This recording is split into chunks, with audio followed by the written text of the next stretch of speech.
Так, ребят, я давно не выкладывала никакие сторис, все что-то начали за меня переживать, пишут мне сообщения в директ. У нас все норм, самочувствие среднее, потому что, находясь 2 недели в больнице, начинают, лежа на койке, начинают все старые болячки проявляться. Потом на фоне стресса у нас периодически поднимается температура до 37,2 к вечеру, причем как-то вот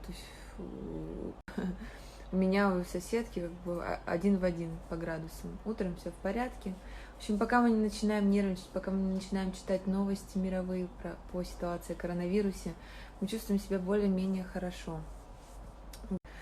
Ждем врачей, по идее, завтра нас должны выписать, если результаты последние, четвертые, уже теперь четвертый, почему-то не третий. Вот, если они будут то окей, то нас... Мне вот некоторые люди пишут сообщения, спрашивают о том, типа, ну чё, как там у вас, как у вас в коммунарке?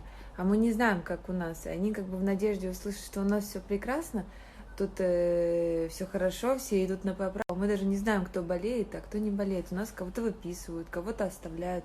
То есть здесь не обязательно люди лежат, в которых нашли коронавирус. Здесь лежат люди с подозрением на коронавирус. И типа, я не знаю, чего люди ждут, типа, если у вас все ок, значит, мы не будем париться, будем продолжать ходить на работы и не будем мыть руки и так далее. А если у вас там что-то не ок, тогда мы испугаемся, в панику впадем и будем принимать меры. Я не знаю, как у нас, мы лежим на этаже у нас там,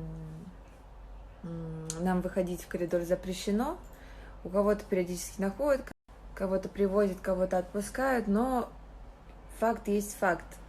Есть много людей, которые сейчас находятся дома на карантине или просто болеют и лечатся там иммуномодуляторами, ОРВИ и так далее. И мы не знаем, коронавирус это или не коронавирус. То есть узнать это можно только одним способом, потому что симптоматика очень похожа на ОРВИ. Это сдать анализ и все. Других способов узнать нет. Паниковать же не надо. Но я бы, вот честно говоря, я уже думаю о том, что надо валить куда-нибудь недельки на 2, если есть такая возможность. Вот, и сидеть там тихонечко, никуда не высовываться.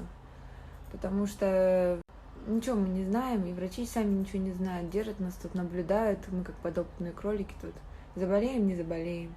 А лечить никак не будут, потому что пока болезнь не изучена, если заболеем, как бы